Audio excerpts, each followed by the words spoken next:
Bismillahirrahmanirrahim. Assalamualaikum warahmatullahi wabarakatuh.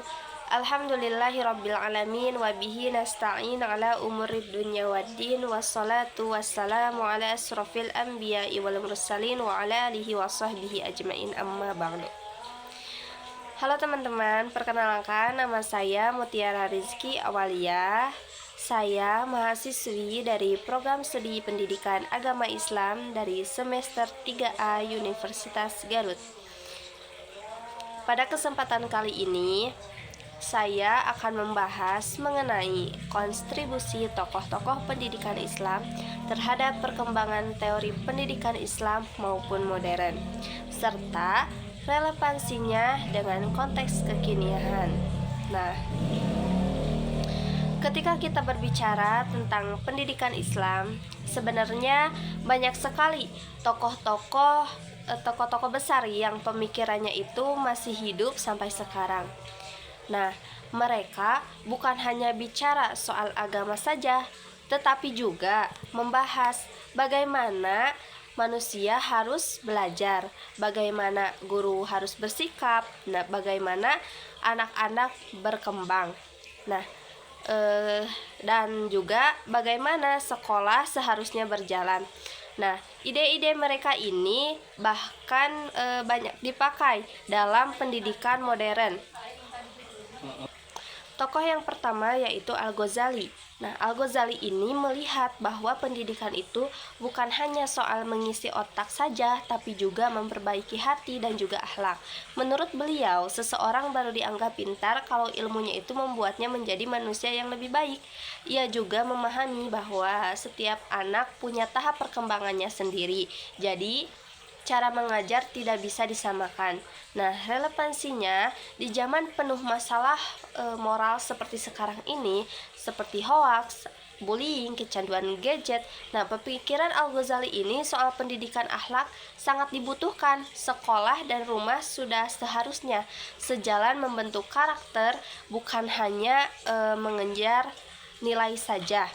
Kemudian yang kedua, tokohnya itu ada Ibnu Sina. Nah, Ibnu Sina ini tidak hanya dikenal sebagai dokter, tapi juga ahli pendidikan. Ia menjelaskan bahwa anak belajar secara bertahap itu mulai dari bermain, lalu dibiasakan berpikir, bertanya, dan bekerja sama dengan orang lain. Ia sangat menekankan bahwa guru harus memahami psikologi muridnya.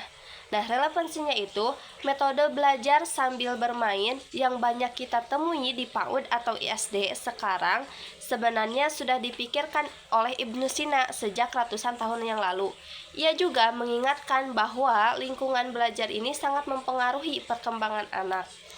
Hal yang sangat kita rasakan ini di era digital ini saat anak muda sekali terpengaruh oleh media sosial. Yang ketiga ada Ibnu Khaldun. Nah, Ibnu Khaldun ini terkenal sebagai ahli sejarah dan sosiologi, tapi pandangannya tentang pendidikan tidak kalah kuatnya. Ia menolak cara belajar yang hanya menghafal tanpa memahami. Menurutnya, pendidikan harus bertahap, realistis, dan juga sesuai dengan kebutuhan zaman.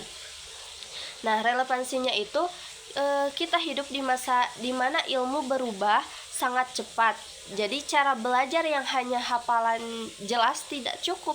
Tapi pemikiran Ibnu Khaldun ini cocok dengan pembelajaran abad 21 yang menekankan berpikir kritis, kreatif, dan memahami dunia nyata. Yang keempat ada Imam Syafi'i. Nah, Imam Syafi'i ini sangat menekankan adab sebelum ilmu. Nah, jadi menurut beliau, seseorang bisa pintar tetapi tanpa sopan santun dan sikap yang baik, ilmunya menjadi tidak berguna.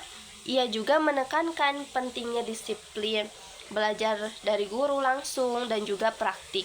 Nah, relevansinya di masa ketika banyak anak lebih sibuk dengan gawai dan kurang memahami guru atau orang tuanya, pesan Imam Syafi'i soal adab sangat diperlukan. Pendidikan bukan hanya tentang apa yang dipelajari, tetapi juga bagaimana sikap kita saat belajar. Yang kelima ada Kiai Haji Ahmad Dahlan, yaitu pendiri Muhammadiyah. membawa angin baru dalam pendidikan Islam. Nah, ia menggabungkan pelajaran agama dengan ilmu umum seperti matematika, sains, dan juga bahasa. Nah, bahkan ia mengajarkan bahwa ilmu itu harus diwujudkan dalam tindakan nyata seperti membantu orang miskin. Kemudian relevansinya di zaman sekarang ini, model pendidikan seperti ini sangat dibutuhkan karena dunia modern menuntut kita pintar agama, tapi juga harus paham teknologi, sains, dan realitas sosial. Sekolah modern Islam di Indonesia banyak mengambil model-model beliau. Kemudian yang terakhir ada Kiai Haji Hashim Asy'ari. Nah, Kiai Haji Hashim Asy'ari ini tokoh pendiri NU. Ini sangat peduli terhadap hubungan guru dan juga murid. Ia mengajarkan pentingnya adab, keikhlasan, dan kesederhanaan dalam belajar. Sistem pesantren yang ia kuatkan mengajarkan kemandirian, kedisiplinan, dan sikap tawadhu. Relevansinya, nilai-nilai pesantren sangat cocok untuk membentuk karakter generasi muda yang sekarang mudah hanyut oleh dunia digital. Sikap disiplin, sopan, dan mandiri menjadi modal penting menghadapi tantangan zaman. Untuk kesimpulannya yaitu para tokoh pendidikan Islam ini mengajarkan bahwa pendidikan bukan hanya soal pintar, tapi juga harus berakhlak. Juga menjelaskan cara belajar yang sesuai dengan perkembangan anak, kemudian menekankan pentingnya pemahaman, bukan hanya hafalan. Kemudian mendorong integrasi ilmu agama dan ilmu umum. Yang selanjutnya, mengajarkan adab disiplin dan juga tanggung jawab, mengingatkan bahwa pendidikan harus mengikuti perubahan sesuai dengan zaman.